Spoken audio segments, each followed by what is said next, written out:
Hello दोस्तों, नमस्कार। मेरा नाम उत्तम केवट। दोस्तों, किसी ने क्या खूब कहा है कि जब तक पत्थर पर हथौड़े की चोट नहीं पड़ती, जब तक छेनी की मार पत्थर पे नहीं पड़ती, तब तक पत्थर भी भगवान नहीं होता।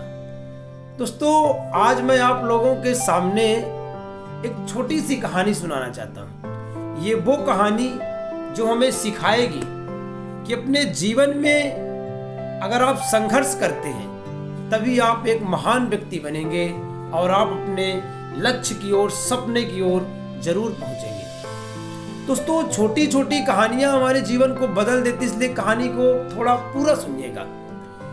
ये कहानी है एक मूर्तिकार की। ये उस मूर्तिकार की कहानी है जो अपने जीवन में बहुत सुंदर मूर्ति बनाया करता था।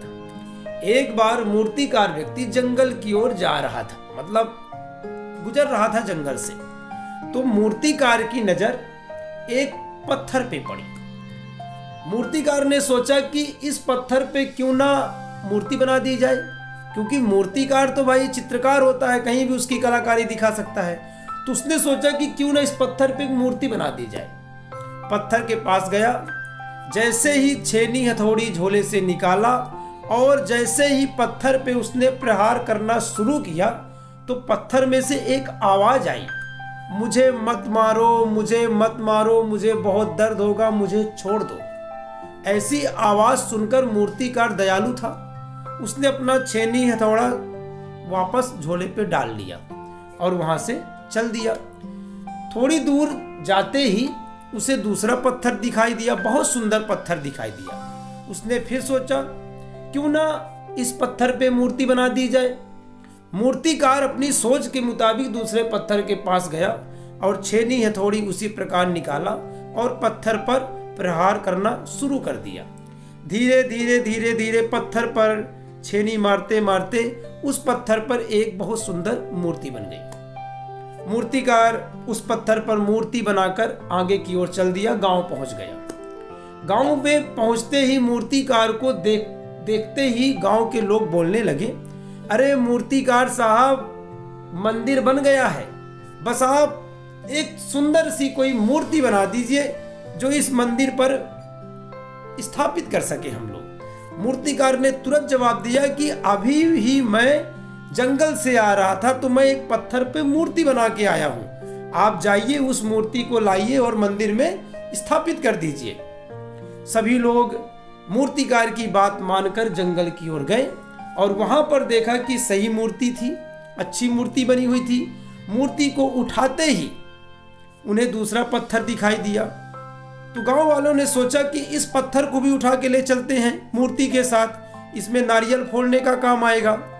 गांव वालों ने दोनों पत्थर को एक ही स्थान पे ला ली और उस मूर्ति वाले पत्थर को मंदिर में स्थापित कर दिए और एक पत्थर को बाहर रख दिए नारियल फोड़ने के लिए। बहुत दिनों बाद नारियल वाला पत्थर मूर्ति बने पत्थर से बोला, भाई यार, इस समय तुम्हारे बड़े मजे हैं। देखो, जंगल में हम दोनों बराबर थे, एक समान थे, लेकिन आज तुम यहाँ बड़े मजे कर रहे हो, लोग तुम्हारी पूजा कर रहे हैं, लोग तुम्हें नहला रहे हैं, तुम्हारे लोग बाग पैर पड़ रहे हैं। तो मूर्ति वाले पत्थर ने उस नारियल वाले पत्थर से बोला, याद करो वो दिन जब एक मूर्तिकार पहली बार तुम्हारे शरीर पर छेनी हथौड़े का प्रहार किया था। तुमने कहा था कि मुझे मत मारो, मुझे मत मारो।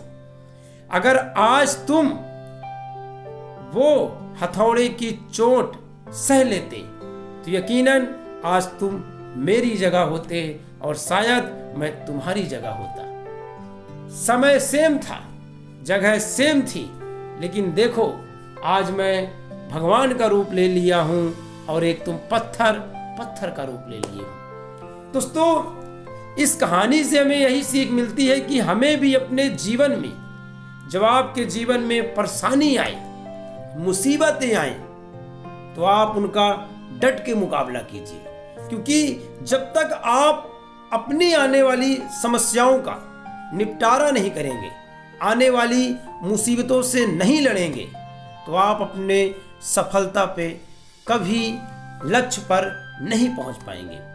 इसलिए आपके सामने जब भी चुनौतियां आए तो उनका डट कर मुकाबला कीजिए। अगर आप बड़े सपने देखते हैं तो बड़ी सोच रखिए, लग जाइए उसको पाने के लिए और कुछ कर दिखाने के लिए। दोस्तों, मुझे उम्मीद है कि ये कहानी आपको पसंद आई होगी।